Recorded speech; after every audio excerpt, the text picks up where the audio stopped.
Bom dia, amada igreja. Saúdo a todos com a paz do Senhor nesta manhã de domingo.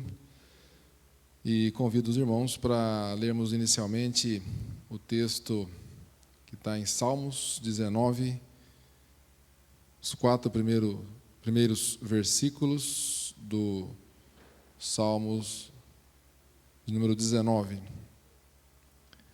19, de 1 a 4. Diz a palavra do Senhor sobre a excelência da criação e da palavra de Deus. É um salmo de Davi que fala: os céus proclamam a glória de Deus e o firmamento anuncia as obras das suas mãos. Um dia discursa a outro dia e uma noite revela conhecimento a outra noite. Não há linhagem, nem há palavras, e deles não se ouve nenhum som. No entanto, por toda a terra se faz ouvir a sua voz. Que nesta manhã de domingo, em que Ele nos proporciona mais um dia com vida e com saúde, nós possamos olhar para nossas vidas, olhar para a criação e ver a glória de Deus e proclamar e anunciar essa glória e essa perfeição que é o firmamento, que é a criação de Deus. Nós sabemos que a glória de Deus é proclamada de forma perfeita pela natureza, pelo firmamento, pela criação e também pela palavra de Deus. São duas formas, dois instrumentos, dois meios que proclamam perfeitamente a glória de Deus. E um terceiro meio ou forma de proclamarmos a glória de Deus, que Deus deixou, é o ser humano. Nós, homens e mulheres, aí imperfeitos, mas que temos essa obrigação, essa ordenança de proclamar a glória de Deus. Ainda como sendo imperfeitos, nós podemos proclamar através ou mostrando esses dois outros meios perfeitos, que são a palavra de Deus e o firmamento, a obra da sua criação. Que Deus possa nos abençoar nesta manhã e possamos ser gratos por mais um dia com vida e com saúde.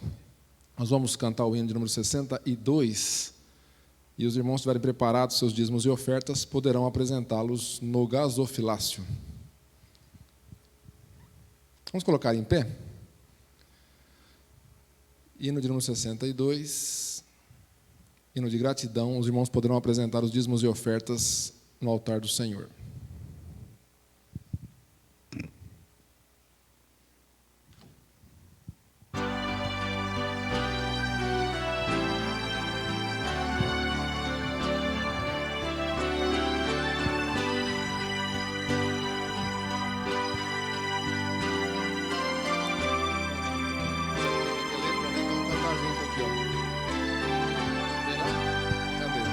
Graças te dou por tudo que me deste, primeiro a salvação em meu Jesus. Graças te dou por tudo que fizeste, por este pecador salvo na cruz. Graças, graças, mil graças a ti, meu Salvador. Graças, graças, mil graças por teu precioso amor. Eu te agradeço a bênção do trabalho e do meu lar que alegra o meu viver. A correção paterna quando falho, provando teu amor pelo meu ser. Graças, graças, mil graças a ti, meu Salvador. Graças, graças, mil graças por teu precioso amor. Eu te agradeço o pão de cada dia, a água que alivia a sede dura e o sol que aquece a pobre gente fria. São bênçãos que enchem a terra de fartura. Graças, graças, mil graças a ti, meu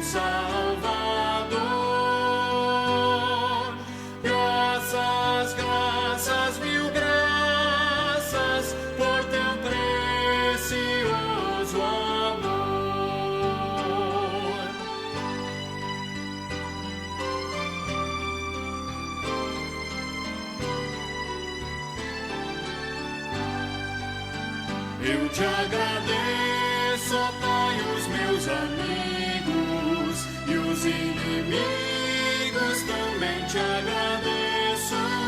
Sou grato por vitórias em perigos e outras bênçãos que eu não mereço. Graças, graças, mil graças a ti, meu Salvador. Graças, graças, mil graças por teu precioso amor. Amém. Silvino, para vir à frente agradecer a Deus, então.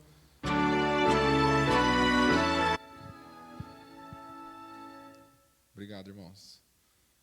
Silvino, para agradecer por esta manhã, pelas bênçãos. Senhor, graças, graças, mil graças, ó Pai, te damos pelo precioso amor que o Senhor tem por nós. Foi isso que acabamos de cantar, ó Pai, e queremos reafirmar esse amor e essa graça que temos, ó Pai, diante do Senhor, pelo amor que Tu tens por nós. Obrigado porque o Senhor é o nosso Deus, o Senhor é o nosso Salvador, e o Senhor está sempre conosco adiante, nos abençoando, nos guardando, nos protegendo, ó Pai, nos dando sustento. É de todo o nosso coração que Te agradecemos. E é um privilégio estarmos aqui na Tua casa esta manhã, para aprender, para Te louvar a respeito da Tua palavra, Senhor. Fala aos nossos corações através daquele que nos trará a mensagem por amor do Senhor Jesus. Amém, Senhor. Os irmãos podem se assentar.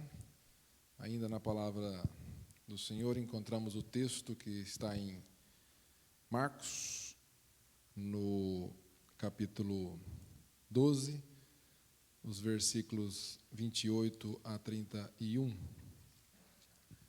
Aqui é um texto muito conhecido, Marcos 12, 28 a 31, e creio que ele nos ensina sobre algumas verdades, dentre elas as prioridades na vida do cristão. Aqui fala o grande mandamento. Chegando um dos escribas, tendo ouvido a discussão entre eles, vendo como Jesus lhe houvera respondido bem, perguntou-lhe: qual é o principal de todos os mandamentos? Respondeu Jesus: o principal é: ouve, ó Israel, o Senhor nosso Deus é o único Senhor. Amarás, pois, o Senhor teu Deus de todo o teu coração, de toda a tua alma, de todo o teu entendimento e de toda a tua força. O segundo é: amarás o teu próximo como a ti mesmo. Não há outro mandamento maior do que estes. Disse-lhe o escriba: muito bem, mestre, e com verdade disseste que ele é o único e não há outro senão ele. Realmente, a gente tem nos perguntado quais as prioridades do ser humano, as prioridades do cristão no período que nós chamamos de pós-moderno ou contemporâneo. E esse texto nos traz à mente isso, né? Uma vez eu ouvi uma expressão que aqui nessa igreja, inclusive, de uma pessoa que falou uma expressão importante que me marcou. Parece simples, parece às vezes até uma expressão boba, mas uma pessoa falou assim: a coisa principal na vida, nossas vidas, né, na vida cristã, é fazer da coisa principal a coisa principal. Os irmãos lembram dessa pregação? Foi uma pessoa de fora que veio e falou essa frase que me marcou sobre família, né? A coisa principal é fazer da coisa principal a coisa principal. E muitas vezes nós não fazemos isso. E aí você fala: o que é principal prioridade na vida cristã? Né? A gente fala: poxa, é vir à igreja todo dia, é você estar todo dia trabalhando, segunda a segunda, domingo. Então a gente sabe que existem prioridades nas nossas vidas, e principalmente na vida cristã. E quando Jesus é perguntado aqui sobre o mandamento principal, nós sabemos bem o que ele responde, né? Está aqui registrado: a amar a Deus sobre todas as coisas e amar o próximo como a si mesmo. Isso é interessante que Então, a prioridade na vida cristã é realmente buscar a Deus? Sim, lógico, é buscar a Deus, é servir a Deus, é viver, louvar, glorificar a Deus em todos os momentos e atos de suas vidas, seja trabalhando, seja viajando, seja passeando, está sempre com Deus no seu coração, honrando, glorificando e temendo a Deus. Esse é o principal. Mas depois você tem outras prioridades também. Você fala, o segundo é o que? É a igreja? Não. O segundo é a família. Se você pegar em Timóteo 5:8, fala isso. Ó. Paulo fala, ora, se alguém não tem cuidado dos seus, especialmente dos da própria casa, tem negado a fé. E é pior do que o descrente. Então, a gente sabe que, em primeiro lugar, é Deus, mas, em segundo lugar, é a família. E acho interessante esse texto que está aqui em Marcos, falando sobre os 2 mandamentos, que resume todo. Quando Jesus resumiu tudo, acho interessante que ele resume de uma forma tão... Jesus é perfeito, né?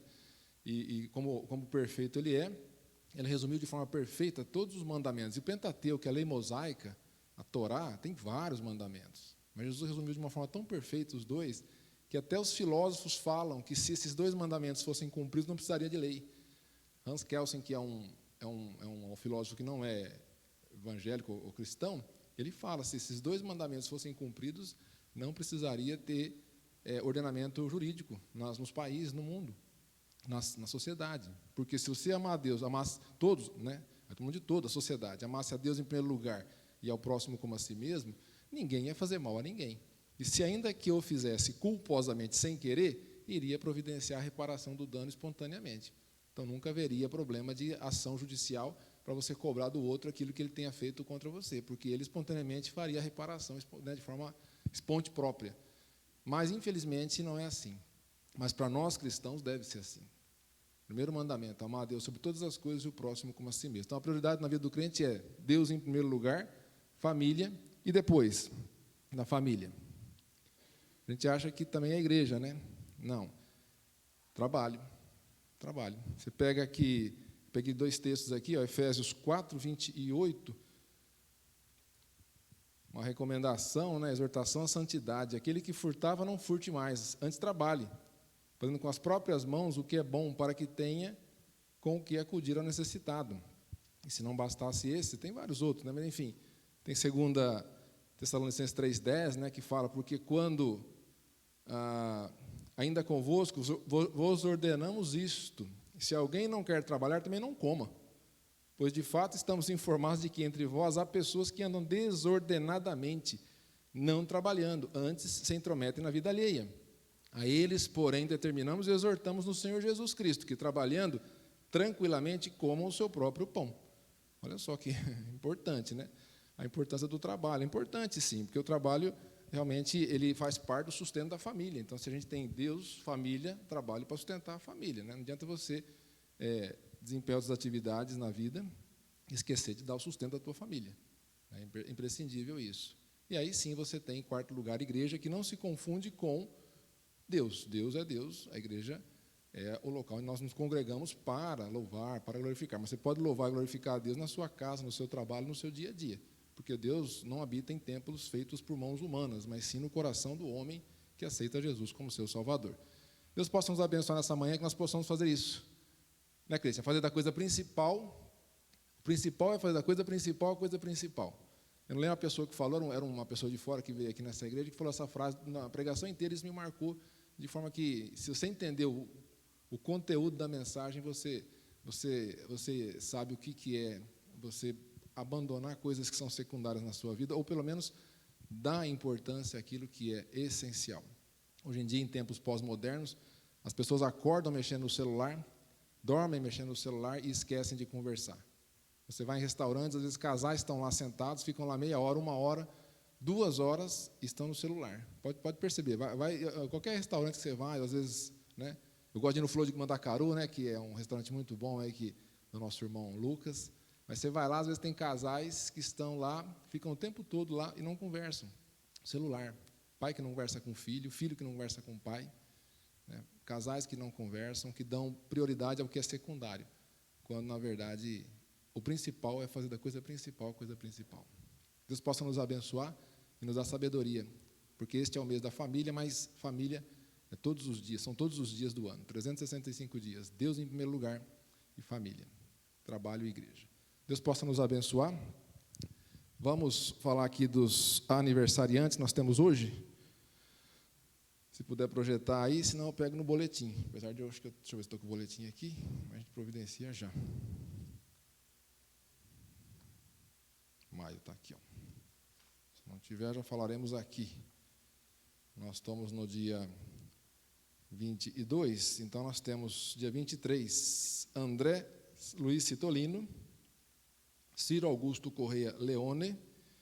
Depois, dia 24, Ana Paula Fonseca Rocha Carlucci. Lúcia Silva, dia 25. Dia 26/5, casamento, André e Débora. Dia 27/5, Mateus Moreira Ruiz, Renata dos Reis Lima. Dia 28/5, o seminarista Jefferson Alfredo Pereira. E dia 29, Renato Luiz Ferreira Lima. E no último dia do mês, dia 30, aproveitando aqui também já anunciando, Mateus Constantino Silva, Regina Celi Tomé Castro Taguti, Sheila Amaral dos Taguti, isso. A Regina Taguti, Sheila Taguti e Mateus no dia 30, que é o último dia do mês. Que Deus possa nos abençoar, está aí projetado, e abençoar todos os aniversariantes e aqueles que completam mais um ano de vida conjugal. Também pedir para orar pelos enfermos. Não sei se seus irmãos querem nominar alguém, mas se quiser, a oportunidade também é dada agora aí para quiser nominar algum enfermo. Nós temos algumas pessoas que são citadas, né, regularmente nos boletins. Alguém mais, irmãos?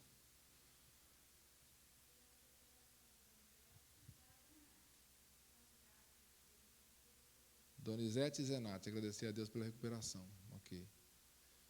Deus possa abençoar, então. Se tiver algum pedido mais durante a semana, os irmãos podem colocar nos grupos, né? Também orar pelas famílias enlutadas, orar também pela nossa pátria nesse ano de eleição. Eu vou convidar o Samuel para vir aqui à frente fazer uma oração, Samuel. Pelos aniversariantes, pelos enfermos, agradecendo a Deus pela recuperação das pessoas citadas. Orar pela família, orar pela nossa pátria. Senhor, te agradecemos por mais um dia na Tua casa, por mais um domingo, Senhor, que é dia do Senhor, o dia separado para o culto, para a adoração do Teu nome, para o nosso descanso. Te agradecemos por essa bênção, Senhor. Te agradecemos, Deus, por tanta gente que fez aniversário, que completou mais um ano de vida.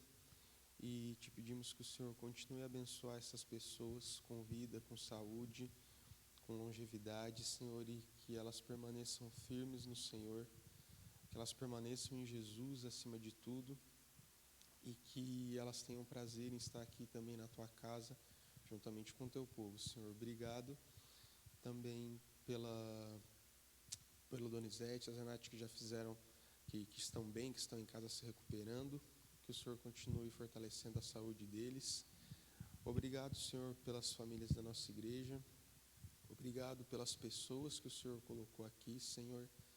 Muito obrigado por cada um que chegou aqui, que muitas vezes pode não fazer parte, Senhor, de um modelo de família que nós temos, mas que é acolhido pela família da fé.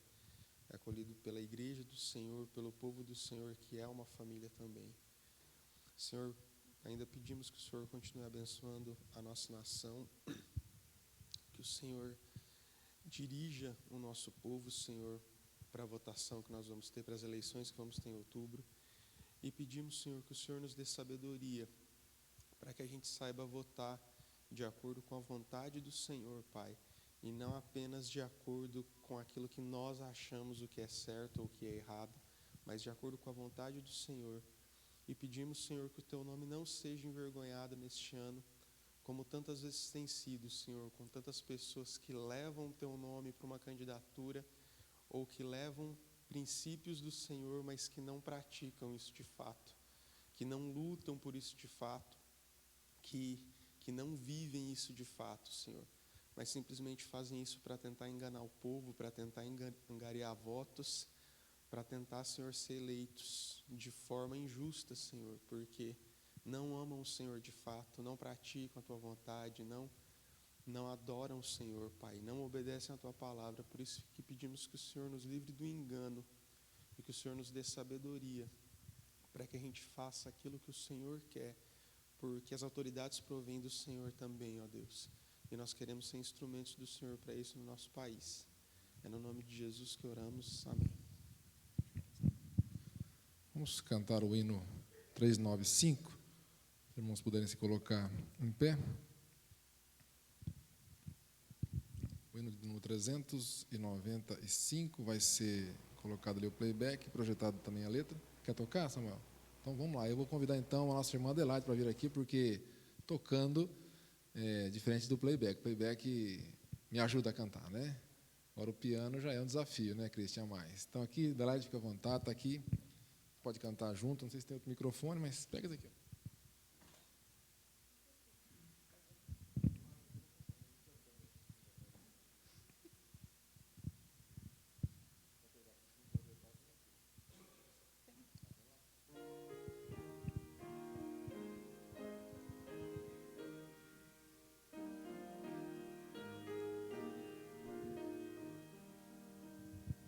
Muito felizes nos correm os dias e depressa se esvai nossa dor. São benditas as sãs alegrias quando reina no lar doce amor. Os caminhos pisamos julgados, sem julgados de ramos em flor. Surgem bênçãos de todos os lados, quando reina no lar doce amor. Saboroso é o pão que fruímos, se o fruímos em nosso labor. Sim, contentes em tudo sorrimos, quando reina no lar doce amor. Os crentes aos filhos afirmam as bondades da lei do Senhor, e com obras o ensino confirmam, quando reina no lar doce amor.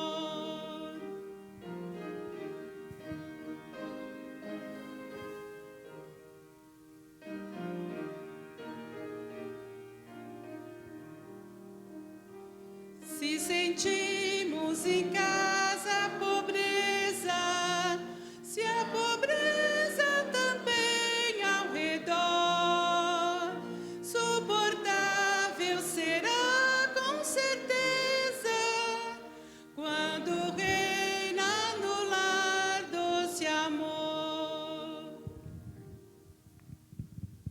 Irmãos, pode se assentar, obrigado. Vou convidar o pastor Tiago para vir à frente, se tiver algum aviso, também encerrar esse momento com uma oração. O pastor Durval está de férias e nosso irmão pastor Tiago, então tem a palavra para eventuais avisos e também para encerrar com uma oração esse momento da abertura. Obrigado, pastor.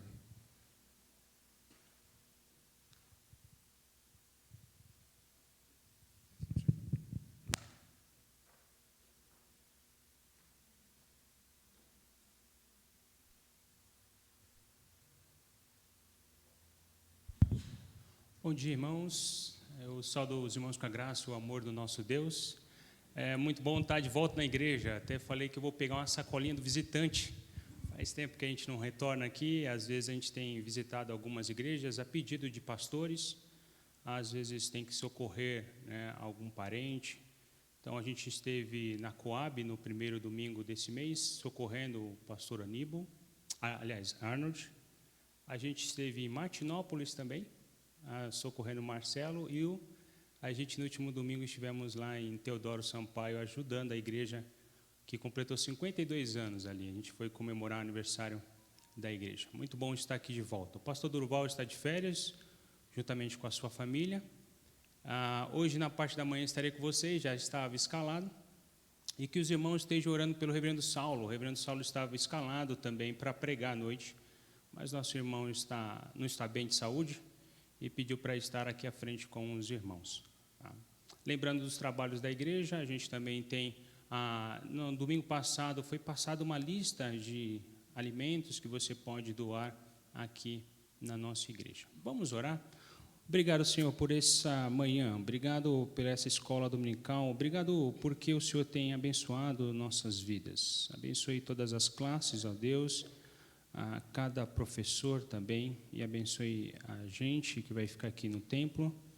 Possamos ouvir a Tua voz, ó Pai, a nossa oração que fazemos no nome de Jesus. Amém, Deus. A gente tem classe para jovens e adolescentes que acontece lá no auditório, então você fica à vontade. Isso, hoje é o Christian que vai dar aula para os jovens e adolescentes.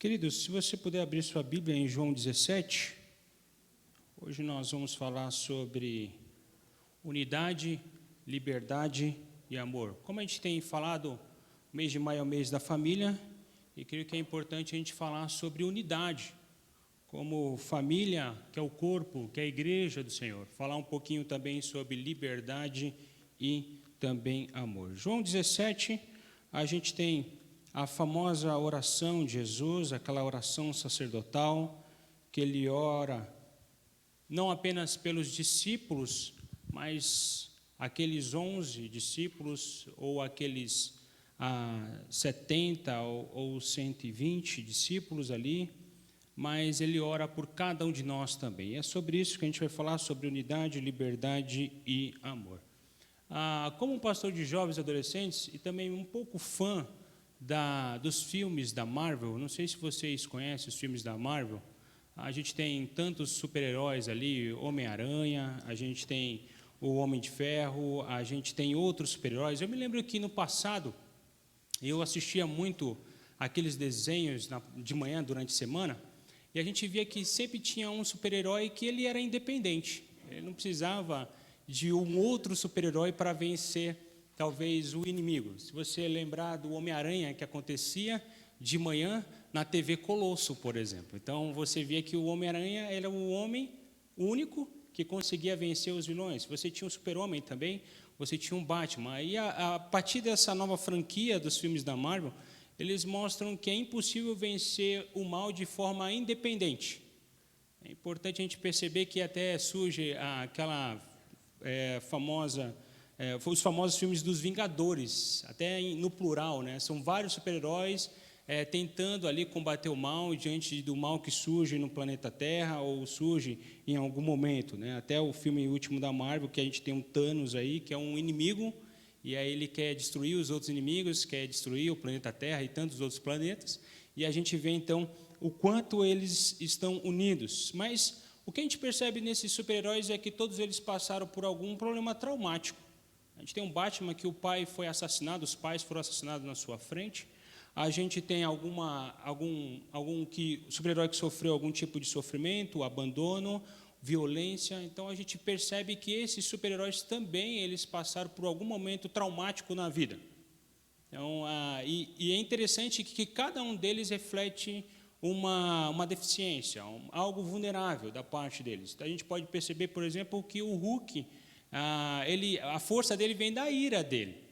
A gente tem o caso de o próprio Homem de Ferro, que a sua falha maior é o orgulho. Ele é prepotente, ele acha que ele é dono de si, pelo simples fato de ser um Stark. Então, a gente tem tanto a gente vê o aspecto de que eles têm poder, mas a gente tem sempre esse aspecto da vulnerabilidade, dos defeitos, das falhas que cada um deles tem.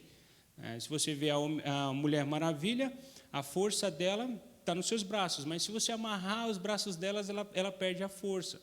Então, a gente vê esse lado da vulnerabilidade também, da fragilidade, né, do quanto esses super-heróis são assim. Somos seres humanos, nós somos frágeis, nós somos complexos, nós somos vulneráveis, nós temos potencialidades, porém a gente tem as nossas deficiências. É importante a gente ter ciência disso. Assim como cada super-herói sabe de suas potencialidades, mas eles precisam um do outro. Eles precisam do outro, do parceiro, daquela pessoa que está ao lado, para poder vencer o inimigo. Então, a unidade, ela requer também de nossa parte um pouco de sacrifício. Quando a gente fala de unidade, a gente está falando o seguinte, de que eu vou abrir mão de muita coisa. Eu vou abrir mão do meu tempo, eu vou abrir mão dos meus recursos, eu vou abrir mão, às vezes, dos conceitos que eu tenho, eu vou abrir mão acerca das minhas escolhas, dos meus gostos. Falar de unidade é falar sobre abnegação, é abrir mão de muita coisa.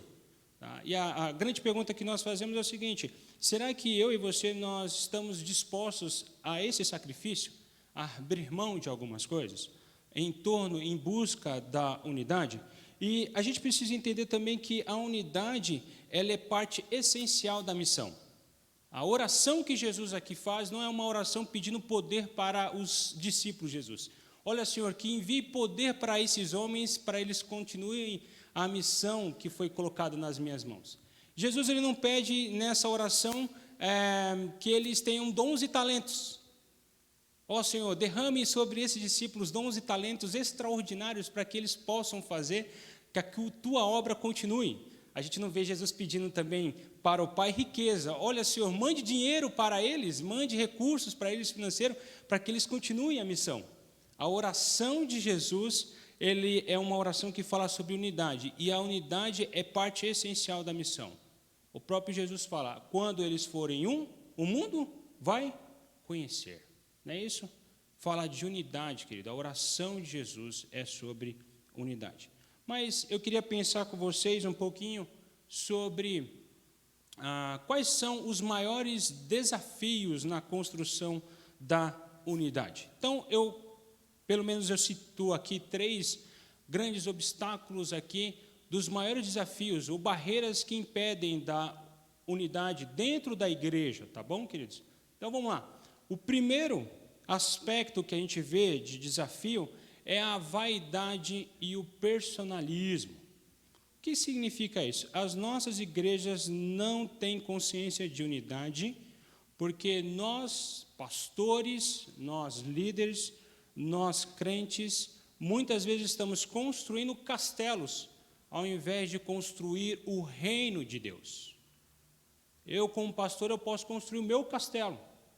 Você, como líder da igreja, você pode estar construindo o seu castelo, o seu lugar de habitação, o seu lugar onde você vai reinar, o seu lugar onde você vai governar, o seu lugar onde as pessoas têm que seguir aquilo que você deseja.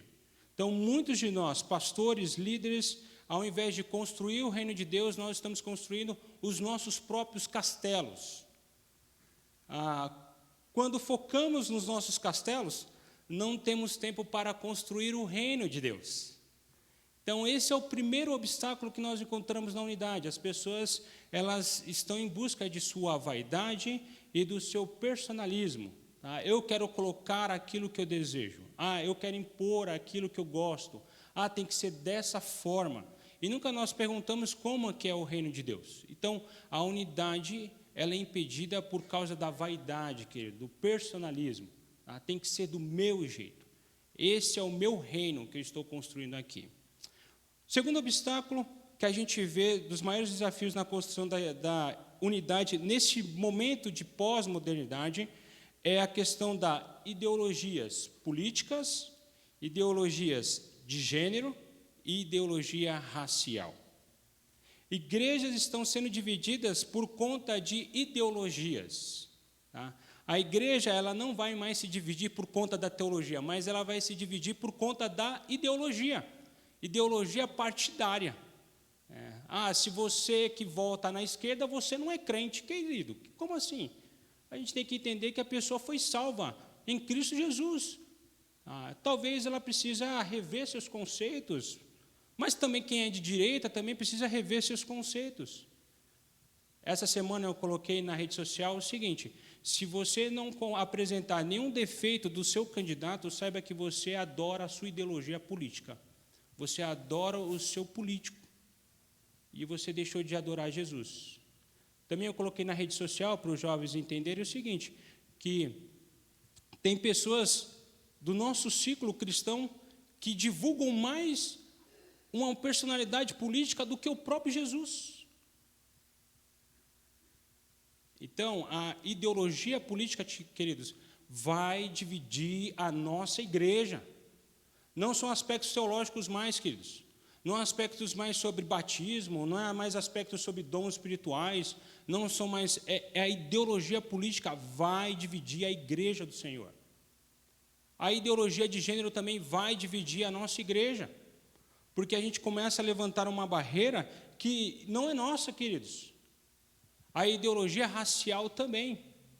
Então, a gente precisa ter consciência, querido, que as ideologias políticas de gênero, raça, elas vão dividir a nossa igreja.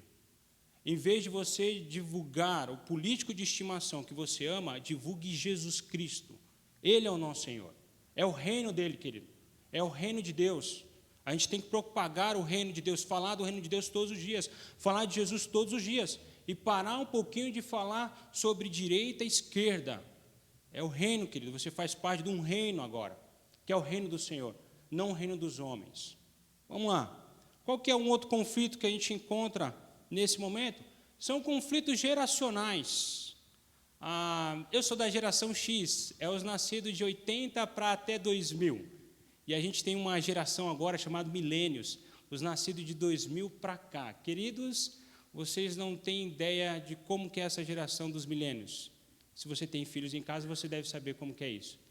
Eles acham que são autossuficientes. Se você fala alguma coisa para eles, eles falam assim, não, está tudo certo, eu sei fazer.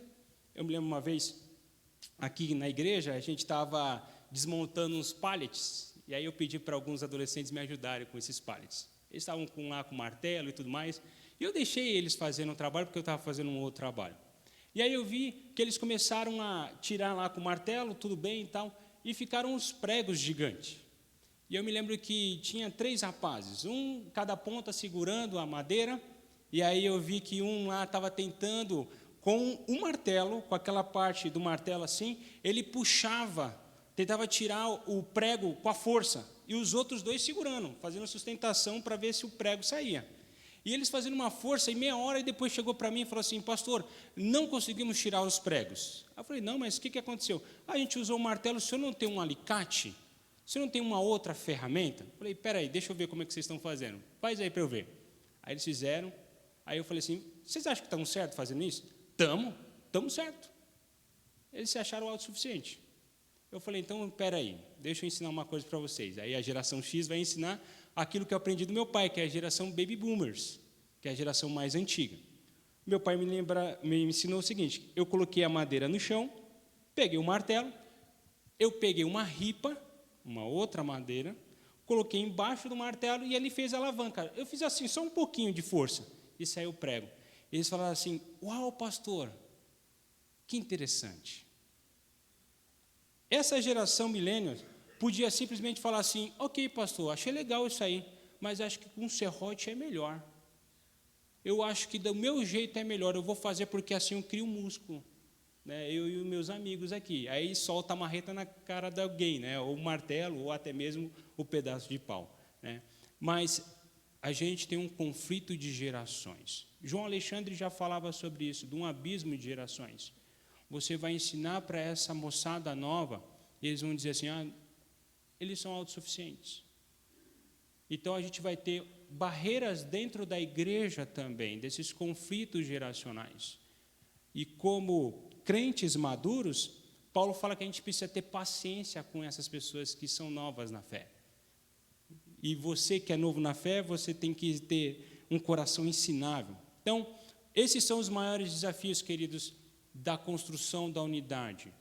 Personalismo e vaidade. Segunda que a gente tem é a questão ideológica. Ideologias políticas, ideologias raciais, ideologias de gênero. Vai dividir a igreja. Não é mais a teologia, querido. A outra, conflitos geracionais. A gente tem aí 3 gerações dentro da igreja e a gente tem os milênios aí. Essa geração mais nova acham que são autossuficientes, eles não precisam de nossa sabedoria ou daquilo que a gente conhece. Então, vamos pensar um pouquinho quais seriam, então, as oportunidades e ganhos no exercício da unidade. Eu creio que o primeiro é que eu e você, nós teremos mais do caráter de Cristo Jesus.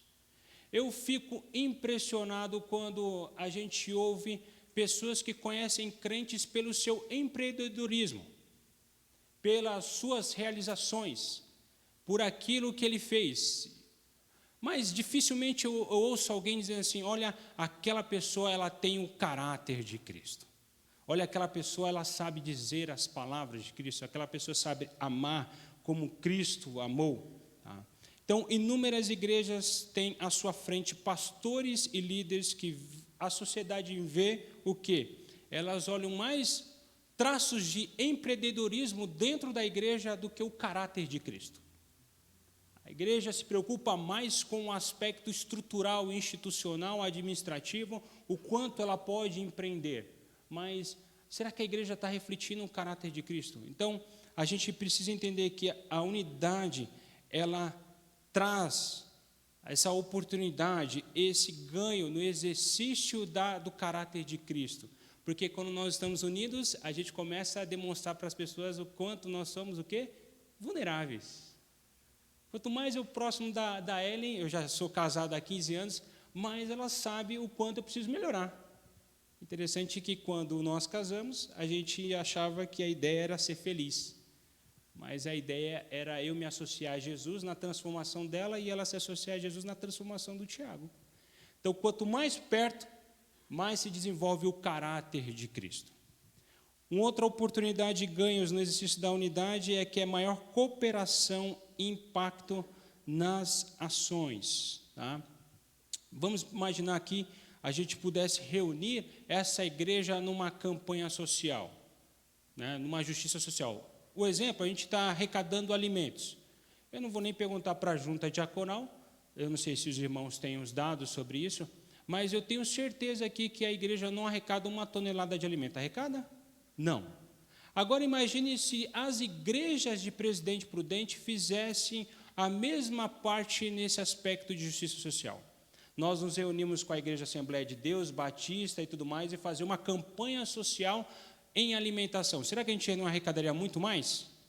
E a questão de vestuário, por exemplo, agasalho e tudo mais, a gente não arrecadaria muito mais se a gente pudesse fazer e reunir todas as igrejas em unidade? Sim, mas nós estamos mais preocupados com o nosso nome, com o nosso castelo. Eu preciso fazer ação social dentro da minha igreja, para a minha igreja ser reconhecida lá fora. Mas, querido, é o reino de Deus. Se as igrejas estivessem unidas, certamente o mundo iria reconhecer e o impacto seria muito maior. Vamos pensar, então, em um outro aspecto de oportunidades e ganhos no exercício da unidade. Uma contracultura cristã na polarização. Sermos uma contracultura nessa polarização que a gente está tendo hoje no nosso país. A terceira via que pensa diferente, porque a gente tem ambos os lados. O lado da direita odeia a esquerda e o lado da esquerda odeia a direita. A gente precisa ser uma terceira via que ame os dois lados. Mas a igreja precisa pensar de forma diferente. Deus trouxe pessoas diferentes para a mesma família. É o que Paulo diz em Efésios. Se a gente olhar lá para Efésios 2,14, diz assim: porque Cristo é a nossa paz. Ele uniu judeus e gentios em um só povo, o derrubar o muro de inimizade que nos separava. Querido, a gente não pode levantar esses muros. Deixe com que eles levantem, mas Cristo nos chama para levar a paz, para derrubar esse muro, com o amor, com a graça. Então, é uma cultura cristã na polarização. Eu preciso ir contra essa cultura da polarização. Eu não posso entrar nesse negócio. Mas eu tenho que entender que Cristo nos uniu, querido. Nós temos aqui corintianos, palmeirenses, são paulinos, e Cristo nos uniu. Não é um futebol que vai nos separar. O Senhor Jesus aqui reuniu brancos e negros. A barreira foi quebrada. O Senhor Jesus nos uniu, ricos e pobres, Ele nos uniu, queridos. Então, a gente precisa entender que A unidade, querido, a oportunidade, o ganho nesse exercício da unidade é uma oportunidade para ser uma contracultura a este momento de polarização. De polarização. Na esfera da comunidade, precisamos ser um testemunho vivo dessa unidade que Cristo, de fato, fez. Mas vamos lá para o texto dessa manhã. João capítulo 17, a gente tem aí as últimas palavras de Jesus, talvez a oração que Jesus faz, a oração sacerdotal. E eu acredito que se você estivesse nos seus últimos dias de vida, talvez você não ia ter conversas assim tolas, você não ia ter uma conversas bestas assim, conversar com alguém, talvez você teria algum tipo de conhecimento, sabedoria, algumas palavras finais para a sua família, algumas palavras finais para os seus amigos, tudo mais. E a gente vê Jesus nessas últimas palavras, antes de ser preso, antes de ser julgado, antes de ir para a cruz, tudo mais. Jesus ele não jogou conversas fiadas. Jesus ele teve um tempo para falar sobre coisas importantes, não apenas importantes para aqueles discípulos, mas importante para nós também. Então vamos lá, eu queria acompanhar a oração de Jesus. A minha versão é a Nova Versão Transformadora, e ela diz assim, ó: a minha oração não te peço apenas por esses discípulos, mas também por todos que crerão em mim por meio da mensagem deles. A minha oração é que todos eles sejam um, como nós somos um, como tu estás em mim, Pai, e eu estou em ti. Que eles estejam em nós, para que o mundo creia que tu me enviaste. E aí Jesus continua a oração e diz: eu te dei a eles a glória que tu me deste, para que sejam um, como nós somos um. Eu estou neles e tu estás em mim, que eles experimentem unidade perfeita, para que todo o mundo saiba que tu me enviaste e que os amas tanto quanto me amas. Eu queria que você observasse, a partir desse verso de número 20, o momento que Jesus ele começa a orar por mim e por você. Não apenas por aqueles 11, não por aquelas mulheres que acompanhavam Jesus, mas ele estava orando por mim e estava orando por você. Estava orando por cada pessoa aqui que professa ser um cristão. Ele diz: não te peço apenas por esses discípulos. Quais? Aqueles 11. Mas também por todos que crerão em mim por meio da mensagem. Assim, a partir desse capítulo 17, até do versos 20 até o verso 26, Jesus está dizendo algo diretamente, não àqueles discípulos, mas diretamente a você, a mim e a você, a igreja do Senhor, a igreja desse tempo. Essa oração é dirigida para nós. E eu queria perguntar para vocês o seguinte: você não quer saber o que Jesus mais quer para você? Talvez eu acho que seja essa a maior pergunta que nós fazemos. Senhor, o que o Senhor quer de mim? Senhor, o que o Senhor quer de mim nesse momento? Aqui a gente tem duas coisas, duas verdades que Ele mais deseja. Eu vou apenas abordar uma delas, não vou abordar a segunda porque nós não temos tempo aqui para fazer isso, mas é apenas uma, e a gente vai focar em apenas 2 versos aqui, o verso 21 e o verso 23. Porque Jesus ele diz o seguinte, ó: a minha oração é que todos eles sejam um, como nós somos um, como tu estás em mim, Pai, e eu estou em ti. Que eles estejam em nós, para que o mundo creia que tu me enviaste. E no verso 23, Jesus diz assim: que eles experimentem unidade perfeita. Como eu falei, Jesus ele não pede poder, Jesus não pede dons, Jesus não pede recursos, Jesus pede apenas uma coisa: unidade perfeita. Então eu quero trazer pelo menos 3 respostas sobre 3 perguntas. Primeiro, o que é a unidade? Por que é tão importante a unidade? E como obtemos unidade? Para a gente sair daqui sabendo o que é unidade e por que isso é importante, e como que eu e você nós podemos obter unidade. Para isso eu preciso citar uma frase, não é de Santo Agostinho, é uma frase de Hubertus Mendes, era um pastor luterano, e ele diz assim: no essencial, unidade. No não essencial, liberdade. E em tudo, o amor. Eu vou tentar responder aquelas perguntas sobre o que é, o porquê e o como, através das palavras unidade, liberdade e amor. A gente encontra isso no texto de Jesus, na oração de Jesus. Jesus ora por unidade, Jesus ora por amor e Jesus ora também por liberdade. Então vamos pensar sobre isso. Talvez essa frase pode ter alguma conotação liberal, não muito conservadora, mas gostaria de apontar que um dos pastores puritanos, reformados, conservadores, chamado Richard Baxter, em um livro, ele fala sobre isso. Um livro chamado The True and Only Way of Concord of All the Christian. Ele fala sobre como que nós podemos concordar com alguns parâmetros cristãos. Vamos pensar então sobre essas três frases. Olha o que ele diz no seu livro. Ele diz assim, que primeiramente eu preciso tolerar as diferenças menores. Richard Baxter, um puritano reformado, ele diz isso.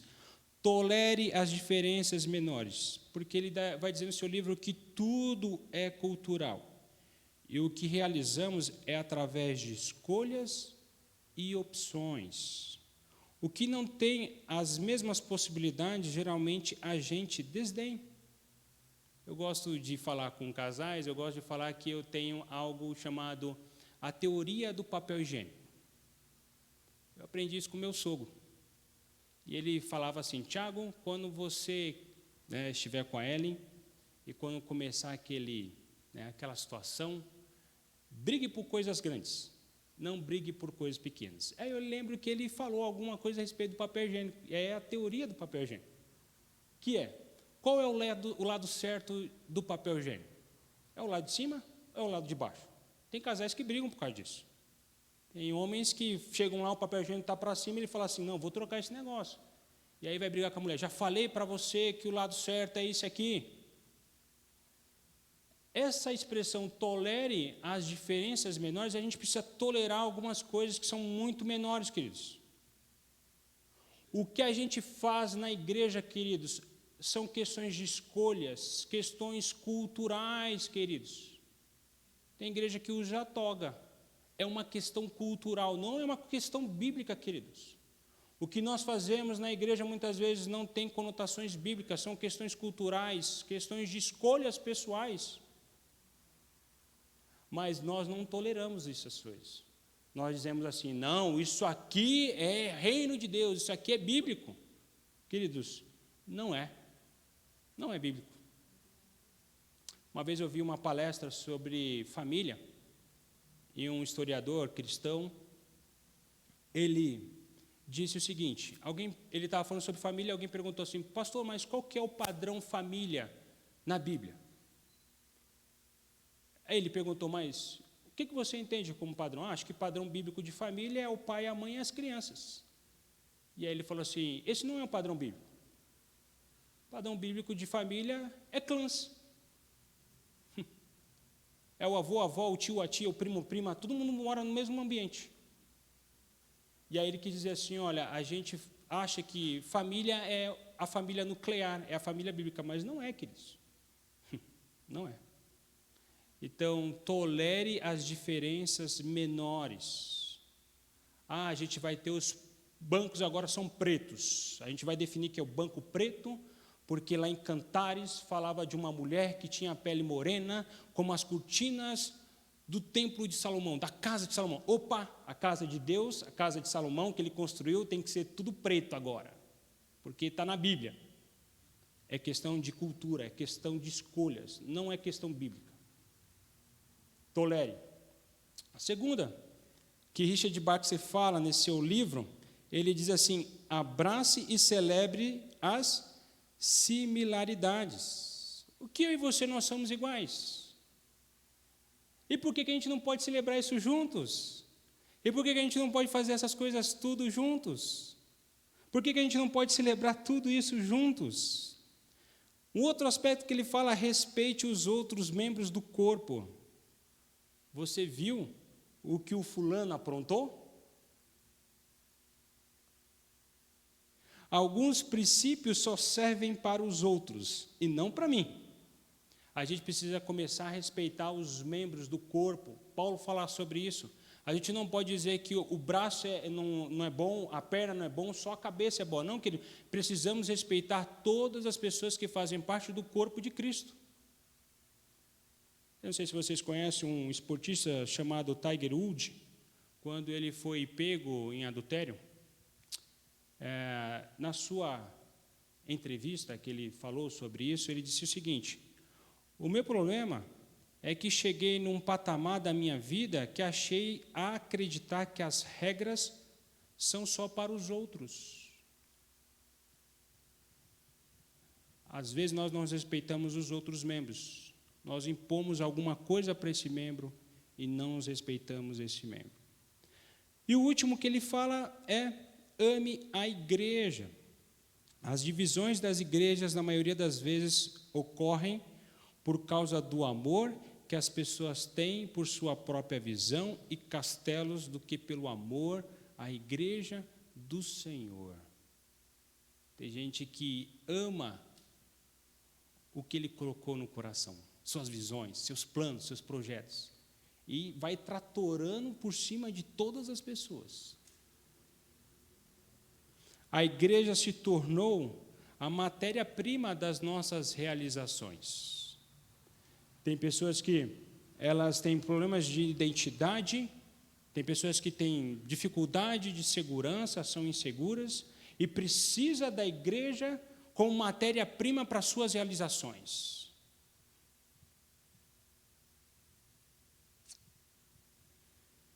Depois disso, depois da gente passar por essa frase, que é essencial amor, não essencial liberdade, em tudo amor. A gente viu Richard Baxter falando sobre isso, que eu preciso tolerar as diferenças menores, que eu preciso abraçar e celebrar similaridades, o que nós somos iguais, o que nós somos bons, o que nós podemos celebrar juntos, respeitar os membros do corpo e amar a igreja. Eu queria trazer, então, a resposta de Jesus, através dessa sua oração. Então, vamos lá. O que é unidade, então? No essencial, o quê? Nós precisamos buscar a unidade. No essencial, unidade. O próprio Jesus responde isso. Ele diz assim: e que todos eles sejam um, como nós somos um, como tu estás em mim, Pai, e eu estou em ti. Alguns, ao ler esse texto, dizem o seguinte: eu acho que Jesus está dizendo o seguinte, que todas as igrejas devem ser apenas uma. Ou seja, precisamos fazer um movimento de igrejas onde nós podemos se tornar apenas uma instituição, uma igreja de Jesus. No século XX, queridos, muitos anos se tentou isso, um movimento protestante histórico tentou trazer, se fundirem as igrejas, trazerem assim todo mundo juntinho no mesmo pacote. O que aconteceu foi o seguinte, que não é isso que Jesus está falando.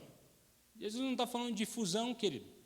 Jesus não está falando assim que todas as igrejas devem caminhar juntas em um só propósito, num aspecto institucional. Se tornarem uma única Assembleia de Deus, ou uma única igreja presbiteriana do Brasil, ou uma única igreja batista. Jesus não está falando sobre isso. Tá?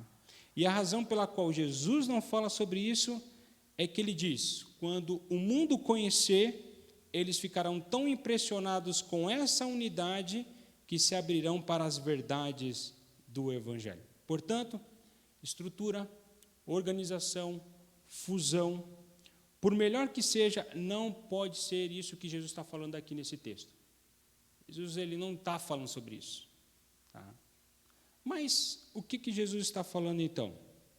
Jesus está dizendo o seguinte, que todos os seus discípulos sejam um.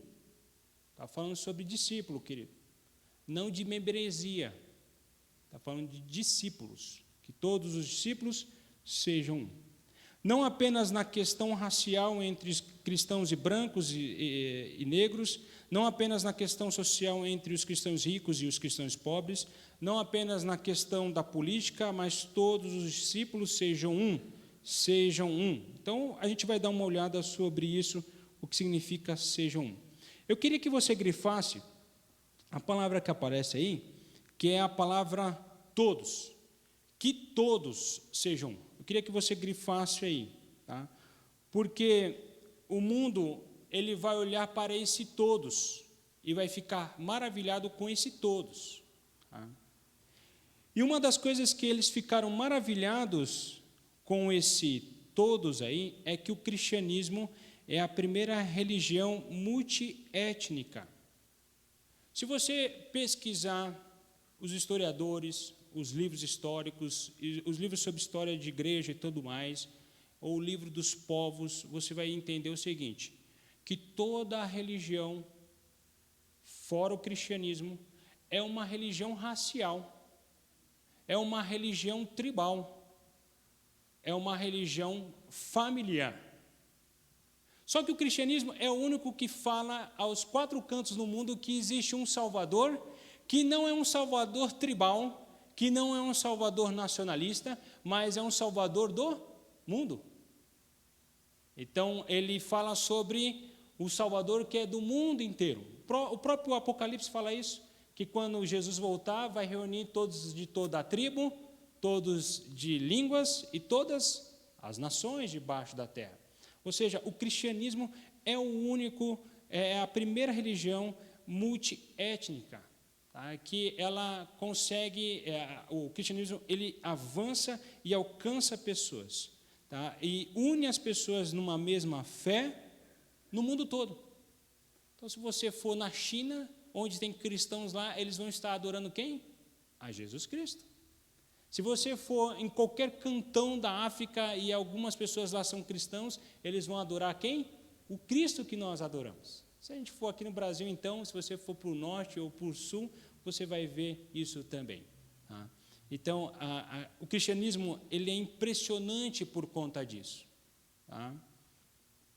Mas eu queria mencionar aqui um pastor, um pregador inglês, conhecido por alguns irmãos aqui, que é o Dr. Martin Lloyd-Jones, pregador inglês, um médico. Conta-se a história que ele era excelente naquilo que ele fazia como médico. Ele foi o melhor aluno da turma, na área de medicina. Ele trabalhou como médico em St. Bart's, em Londres, e fala o seguinte, que imediatamente depois que ele passou a sua residência, ele se tornou um assistente do Lord Wolder, que era médico da família real. Ou seja, é uma pessoa que estava nos palácios reais. Mas a história nos conta que esse jovem médico, ele se converte. E a partir da sua conversão, esse pregador, esse pastor, ele então foi servir a uma igreja muito pequenininha, que ficava numa região no país de Gales, uma igreja pobre, uma cidade muito pequena, uma cidade de pescadores, uma cidade de analfabetos e tudo mais. E aí ele falava o seguinte, no seu livro, quando ele está, do seu comentário de João 17, ele diz assim, ó, que nos primeiros dias de sua caminhada cristã, ele começou a se perguntar, sou realmente um cristão? Então ele descobriu algo que aconteceu com ele. Lloyd-Jones deixou a área médica e se tornou um pastor. E quando ele começou então a visitar as pessoas daquela pequena igreja, daquela primeira pequena comunidade, ele descobriu algo que ele ficou chocado ali. Pessoas pobres, pescadores e analfabetas. Porém, ele encontrou ali um vínculo que ele não tinha encontrado ainda. Ele encontrou ali uma alegria que ele não tinha. Ele encontrou ali um amor que ele não tinha. E se viu descobrindo e aprendendo com aqueles irmãos. E aí, ele falando desse João 17 aqui, sobre unidade, ele diz assim, ó, eu realmente mudei. algo reorganizou completamente o mobiliário da minha identidade. E agora sinto uma unidade com essas pessoas de diferentes classes e pessoas diferentes que, se eu não fosse cristão, nunca teria sido capaz de dedicar um tempo do dia. Eu nunca teria nenhum senso de unidade com essas pessoas. Lloyd Jones está dizendo o seguinte, que aquele tempo que ele estava na faculdade, o tempo que ele estava como residente, o tempo que ele trabalhou até mesmo no palácio, ele não encontrava alegria, ele não encontrava o principal, que era a unidade. Mas numa pequena igreja onde tinha vínculos, onde tinha amor, onde havia companheirismo, ele encontrou unidade. Certa vez eu estava ouvindo uma história de um pastor presbiteriano bem conservador. E todo pastor presbiteriano tem um desejo de visitar a Escócia, de conhecer lá de onde surgiu a nossa igreja presbiteriana. Então, esse pastor presbiteriano, com esse sonho também, ele resolveu ir para a Escócia nas suas férias. Ele chegou lá e ele se deparou com uma igreja presbiteriana daquelas bem conservadoras. Só cantavam salmos, não cantavam hinos e muito menos cânticos. Era uma igreja tão conservadora que, se algum membro ali de algum momento fosse pego assistindo televisão no domingo, a cabeça dele estava a prêmio. Provavelmente ele seria chamado lá para a reunião do conselho. Ou seja, era uma igreja extremamente rígida, uma igreja extremamente conservadora, uma igreja geralmente assim bem séria ali, né? Eles eram rígidos, eles eram conservadores, mas, para surpresa desse pastor, esses membros dessa igreja da Escócia, eles eram politicamente socialistas, progressistas no aspecto político. Depois que ele soube disso, o queixo do cara caiu no chão, e aí ele tentou trazer de volta o queixo, ele chega no Brasil. Mas ele disse que ele não mudou a filiação partidária dele. E aí esse pastor, ele diz assim, eu vou ser uma pessoa completamente diferente agora. Eu percebi que, enquanto conversava com esses irmãos lá da Escócia, havia um vínculo que tínhamos entre nós que era realmente mais importante do que a política. E isso me ajudou a entendê-los e ouvi-los de uma maneira que eu nunca teria ouvido no passado. Se eu não fosse cristão e eles não fossem cristãos, isso nunca teria acontecido. Sabe por quê? Porque nós somos um. Naquilo que é essencial, a gente tem que ter o quê? Unidade. Mas como é que a gente encontra essa unidade? Há um missiólogo chamado Leslie Newbigin. Ele diz assim, a fé cristã não é um conjunto de conceitos, mas uma sequência de fatos históricos. Vou repetir para você gravar, se escrever no seu celular. Diz assim, que a fé cristã não é um conjunto de conceitos, preceitos, mas uma sequência de fatos históricos.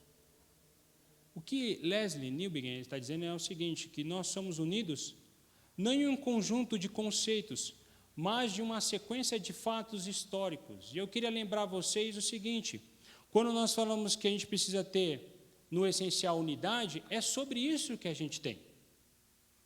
O Evangelho, querido, não é conceito, querido. A fé cristã não é conceito. Eu sei o que é transubstanciação, eu sei o que é consubstanciação, eu sei o que é hiperetologia, soteriologia. Querido, a fé cristã não são conceitos, queridos, mas é fatos históricos. E são esses fatos históricos que a gente tem aqui. O que nos une, querido, são fatos históricos de que houve um Deus que criou todas as coisas, criou o homem, criou a mulher, colocou no jardim para que esse homem pudesse cuidar, cultivar, que esse homem pudesse refletir a glória de Deus. E o que aconteceu? Este homem se rebelou contra Deus, este homem se tornou alguém independente e disse não a Deus, e aí tomou do fruto, comeu. O inimigo da nossa alma fez isso com aqueles primeiros pais, Adão e Eva. Então a gente está nesse caos por causa dessa desobediência do homem e da mulher. Isso se chama queda. Só que Deus levanta um povo através de Abraão e que esse povo pudesse refletir a glória do seu Criador. E que o que esse povo fez? Ele não refletiu, ele voltou para a adoração a outros deuses. Mas o próprio Deus falou o seguinte: eu vou levantar um remanescente em Israel, eu vou levantar o meu servo sofredor, que é Jesus Cristo. E o próprio Jesus Cristo, lá naquele templo, ele diz o seguinte: olha, o Espírito de Deus está sobre mim, e eu vim para cumprir essa missão do Pai. E Cristo veio, cumpriu e trouxe para nós o quê? A redenção. Os nossos pecados foram perdoados, nós temos agora uma nova vida em Cristo Jesus. Isso se chama redenção. Mas Cristo Jesus diz e envia a sua igreja, para que a sua igreja possa continuar contando esses fatos históricos de que houve um Deus criador, que houve uma queda, que houve um povo chamado Israel, que houve uma redenção e que um dia todos nós seremos restaurados por Cristo Jesus. A fé cristã, querido, é isso aqui. É nisso que a gente tem que ter unidade. É isso que é essencial para nós. Nós não abrimos mãos diante dessa cosmovisão que nós temos.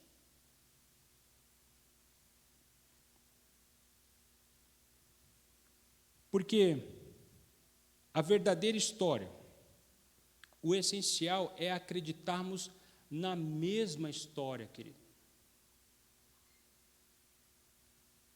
Porque passamos pela vida e pela fé e pela morte juntos. Nós vamos passar pelas mesmas experiências. Essa história aqui é a história sua. A minha história de experiência é a sua história de experiência. Os fatos históricos que aconteceram na minha história é a mesma história sua. De que você era pecador, andava cego, como nós cantamos, ó com cego eu andei e perdido vaguei. Não é isso que nós cantamos? Mas fomos chamados, agraciados, perdoados por Jesus. Não é essa a história? É isso que é essencial para nós. E eu e você, nós precisamos jamais abrir mão disso. Efésios capítulo 2, Paulo fala isso. Ele diz assim: estávamos mortos em nossos delitos e pecados, mas fomos o quê? Vivificados em Jesus Cristo. Um verdadeiro cristão que foi profundamente convencido do pecado e da perdição, muito além do que a pessoa comum acredita sobre si mesma. Infinitamente afirmado pelo amor incondicional e da graça de Deus através de Jesus Cristo, por sua morte na cruz. Se você, querido, passou pela vida e pela morte assim, não importa a raça, não importa a classe social, não importa o partido político. Todos nós vamos passar pela vida e pela morte, baseado nessa cosmovisão. Então, o Evangelho, ele corta tudo isso, ou seja, tudo essas barreiras que a gente levantou lá no começo, tá? Porque ele muda o quê? A nossa identidade. O Evangelho, ele remove a mobília do nosso coração, como Lloyd Jones disse. Ele muda a nossa convicção, as nossas cosmovisões, muda a história, muda um conjunto de conceitos que nós temos. O Evangelho, querido, ele une as pessoas aqui, nessa história. E não são conceitos teológicos que nos unem. Cada pessoa tem um jeito diferente de entender a teologia, mas essa cosmovisão não tem como ter um entendimento diferente. Mas vamos para o segundo tópico, que é: por que é tão importante a unidade? No não essencial, liberdade. Há um pastor chamado Timothy Keller, pastor presbiteriano, ele diz assim, não significa não ter convicções, crenças, mas sim como suas convicções, crenças conduz a tratar as pessoas que discordam de você. O que a gente precisa entender, essa questão de tolerância, liberdade, não significa assim, olha, eu não tenho convicções. Elas são minhas, eu não quero passar para vocês, olha, minha crença e tudo mais. Não é isso. Mas é como que essa convicção que eu tenho, como que essa crença que eu tenho, ela me leva a tratar as pessoas que discordam da gente. Porque muitas vezes a gente quer pessoas do nosso lado que concordem e pensem da mesma forma que a gente.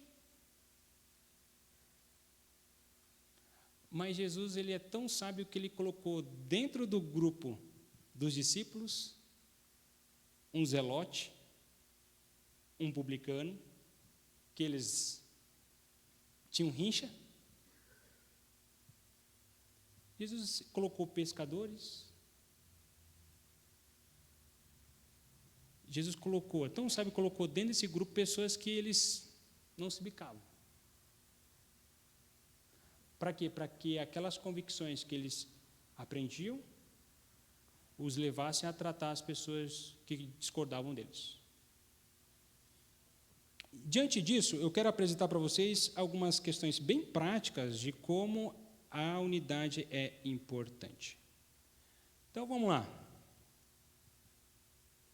Primeiro, liberdade em compartilhar as nossas posses. Em Atos 4 nos diz que a igreja primitiva, ninguém tratava seus bens como se fossem seus. Porém, isso não quer dizer que na igreja primitiva não havia propriedade privada. Barnabé tinha propriedade privada. Ele vendeu uma delas.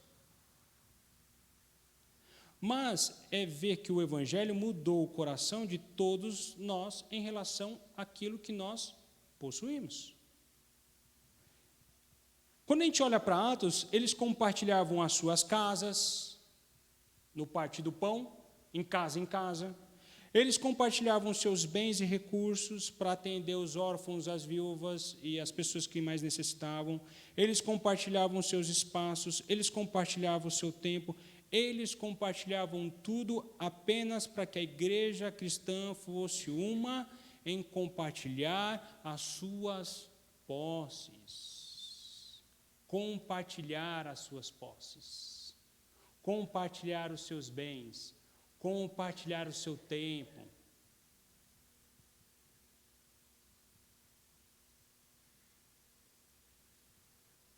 E essa pandemia atrapalhou tudo isso, né?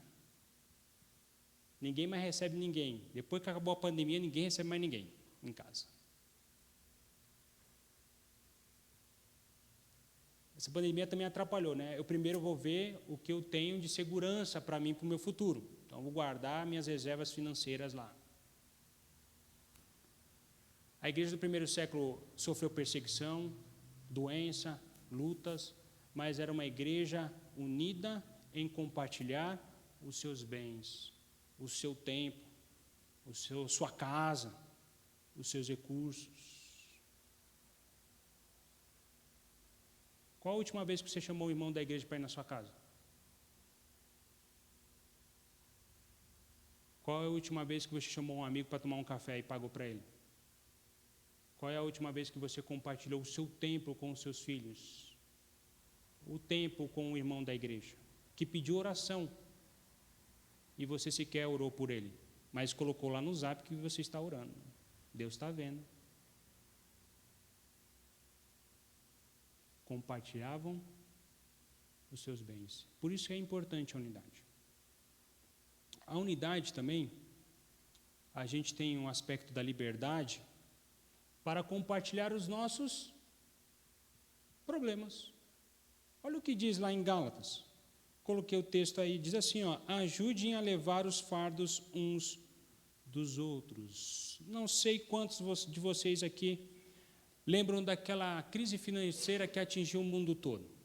Houve uma bolha lá nos Estados Unidos, uma bolha imobiliária. Eu soube de histórias muito tristes de irmãos de igreja, empresários que perderam praticamente tudo que tinha em um só dia. E essas histórias são tão tristes porque essa pessoa acabou tirando a própria vida, porque ele não encontrou saída.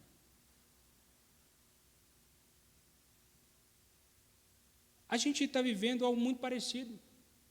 A inflação, a economia, o desemprego, a luta diária de cada um de nós. E aí, em vez das pessoas buscarem ajuda dentro da unidade, dentro do corpo, dentro da igreja, onde cada um leva o fardo um do outro, o que nós fazemos? Nós corremos para alguma resposta imediata. Alguns até cometem suicídio por isso. Porém, soube de outro lado, de empresários que passaram por esse momento lá atrás, de que buscaram ajuda dentro do corpo que é a igreja do Senhor. Eles pediram ajuda.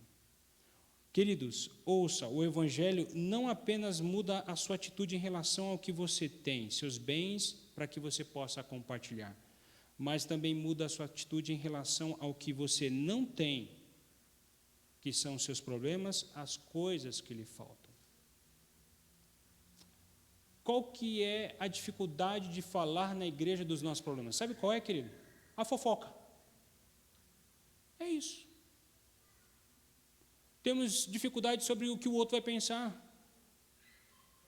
Mas quando uma igreja entende que ela deve viver na unidade do amor, eu não preciso ter medo de falar sobre os meus problemas, as minhas dificuldades, as minhas lutas. Por outro lado, tem muita gente que esconde as suas lutas, achando que são super-heróis.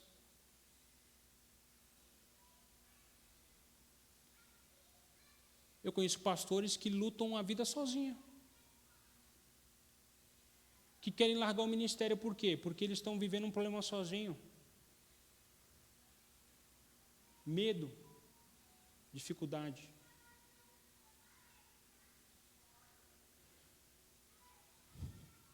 O que precisamos é admitir que precisamos de fato. Eu estou com problemas, eu preciso de ajuda. E assim uma comunidade cristã deve ser um lugar onde não apenas compartilhando os nossos bens, mas também compartilhamos os nossos fardos.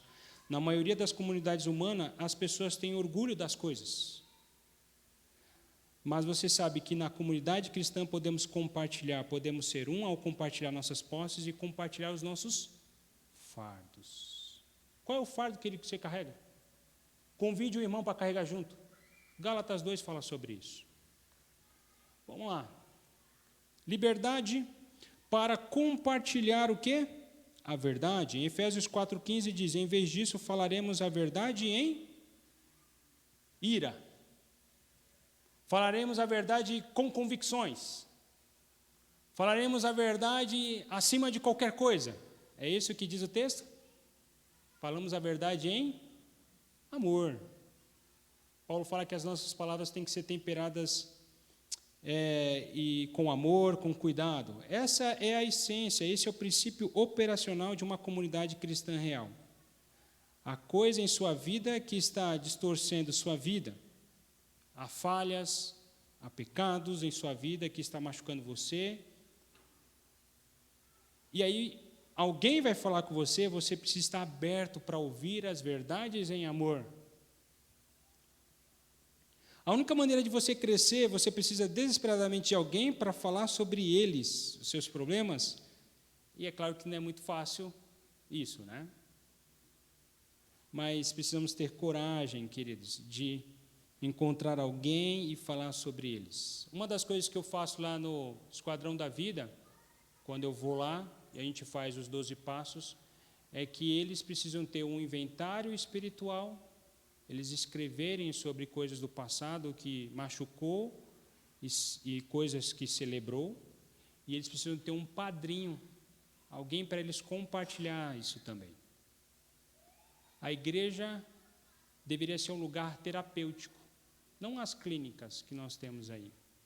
Deveria ser um lugar onde nós podemos falar e ouvir a verdade também, sempre em amor. Liberdade para compartilhar os nossos fracassos. É diferente de compartilhar os problemas. Mas quantos aqui já ouviram um pastor falando dos seus fracassos ministeriais? Alguém já ouviu isso? Alguém já ouviu falar de um líder que foi na igreja na frente e falou assim: meus irmãos, eu queria falar dos meus fracassos espirituais? Você já encontrou alguém que falou isso? Olha, eu queria falar dos meus fracassos pessoais, profissionais e familiares. Geralmente a gente fala o quê? Do sucesso. Não é isso? No encontro de pastores do Projeto Timóteo, eu me lembro que um pastor chamado Ricardo Barbosa, pastor presbiteriano, ele perguntou sobre cada um de nós e sobre a igreja. Aí cada um foi falando assim: olha, pastor, a minha igreja teve um boom lá e cresceu. Olha, pastor, a minha igreja, a questão financeira, olha, pastor, nós conseguimos começar um projeto novo, pastor, olha, não sei o quê. Todo mundo falando sobre isso, né? Chegou a vez do Ricardo Barbosa e disse assim: meus irmãos, eu queria falar da minha igreja. A minha igreja ainda continua tendo lá pessoas que são mentirosas, pessoas que são adúlteras, está cheio de ladrão dentro da igreja. E olha, eu tenho sido um mau pastor, porque eu não tenho pastoreado essas igrejas. Essa igreja que eu estou lá. Eu só vi cada pastor baixando a cabeça.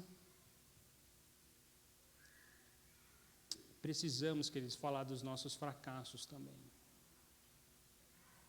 Por quê? Porque eu quero te lembrar que quando nós falamos dos fracassos, nós falamos também de momentos de restauração, de momentos de transformação, de incorporar o fracassado e transformar ele dentro dessa nossa comunidade chamada igreja. Quero te lembrar duas personagens. Paulo perseguiu a igreja. Paulo matou cristãos. Mas Paulo, quando se converteu, provavelmente aqueles irmãos que teve amigos que foram mortos pelo apóstolo Paulo, receberam Paulo como líder. Teve uma barreira inicial, mas Barnabé trouxe esse cara para o meio da igreja e falou assim: não, queridos, esse aqui foi escolhido de Deus para levar o evangelho para os gentios. Quando nós falamos dos nossos fracassos, nós também temos consciência de que temos uma comunidade que vai restaurar a gente. Uma comunidade que vai trazer a gente aos pés da cruz. O outro personagem é Pedro. Pedro foi flagrado o quê? Traindo Jesus em uma fogueira. E Jesus faz uma fogueira e chama Pedro.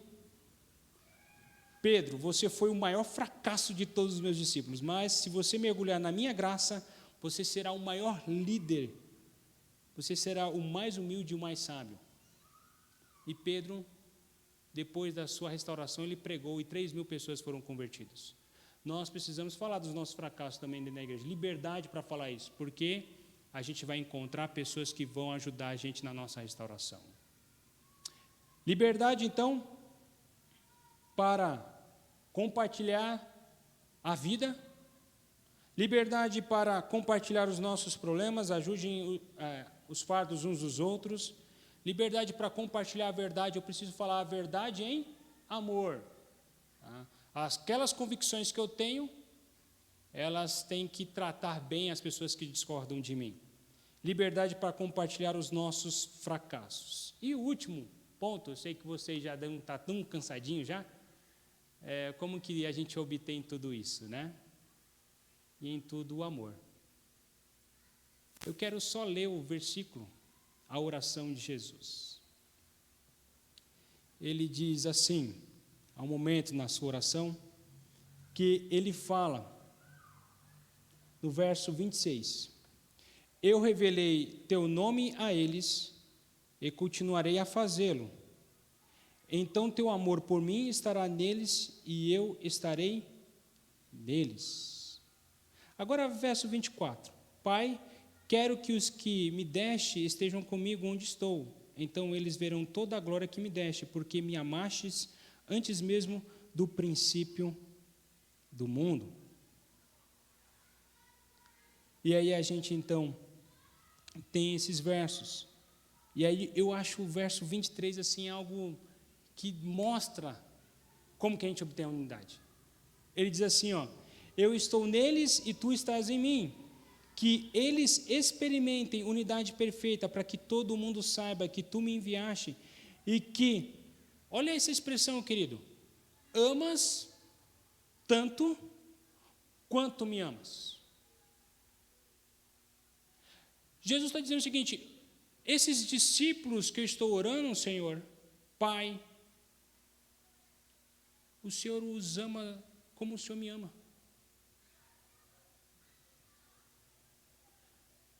O amor que o Pai tem por nós, queridos, é um amor igual ao que Ele tem pelo Filho.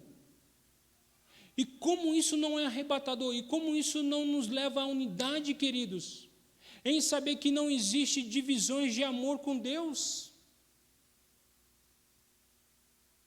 Não existe divisões de amor entre o pastor e o membro da igreja, entre o líder espiritual e o líder não espiritual. Queridos, não existe diferença do amor de Deus para cada um de nós. Olha onde a gente encontra unidade, queridos. Em saber que Deus me ama da mesma forma que Deus ama aquele meu irmão que está do meu lado, que discorda de mim. E ama do tamanho e igual o amor que Ele tem pelo Filho.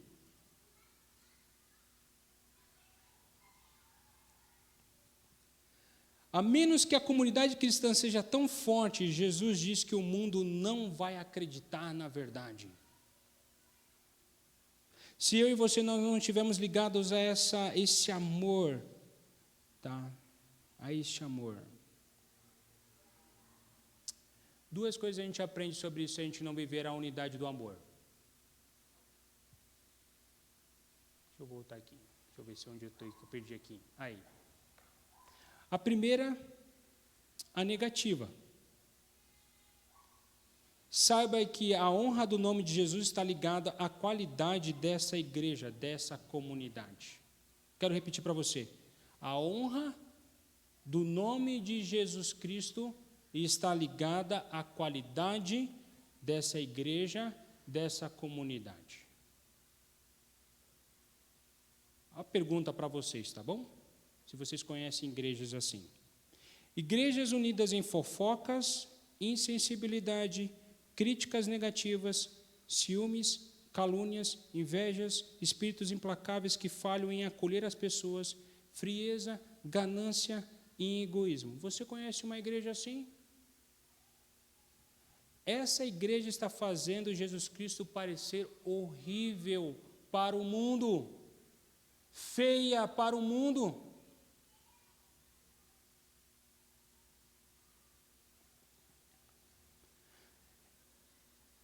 Você não está apenas se envolvendo em fofocas, insensibilidade, críticas negativas, ciúmes, calúnias. Isso é errado em si, mas veja, estamos dando ao mundo o direito de rejeitar o Evangelho, pois não estamos vivendo uma comunidade amorosa que é diferente das mesmas comunidades humanas que funcionam.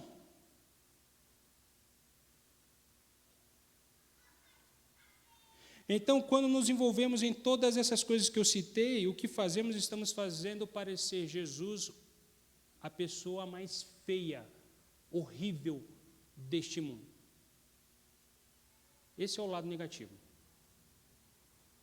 O lado positivo, Jesus fala que é possível ter essa comunidade que eu citei lá atrás. Uma igreja que vive o amor, vive a liberdade, a unidade. Sabe por quê? Porque Ele orou. Ele orou por essa igreja. Ele orou para que essa igreja tivesse um só corpo, um só Senhor, uma só fé, um só batismo.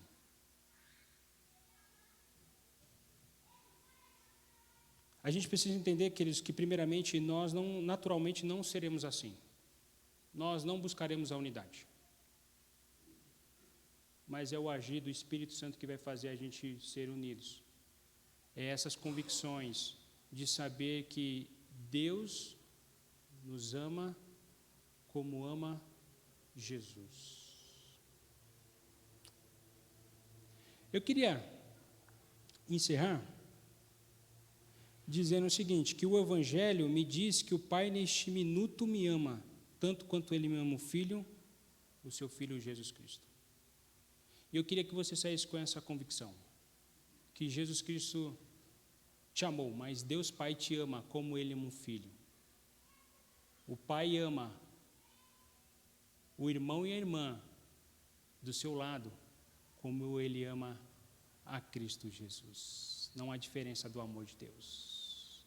E em tudo deve prevalecer é o amor. Porque Paulo fala isso. Paulo diz: ainda que eu fale, ainda que eu pregue, ainda que eu ensine, ainda que eu tenha eloquência, ainda que eu fale aqui palavras difíceis que os irmãos não entendam, se eu não tiver amor, serei como um sino, serei como um prato que faz somente barulho.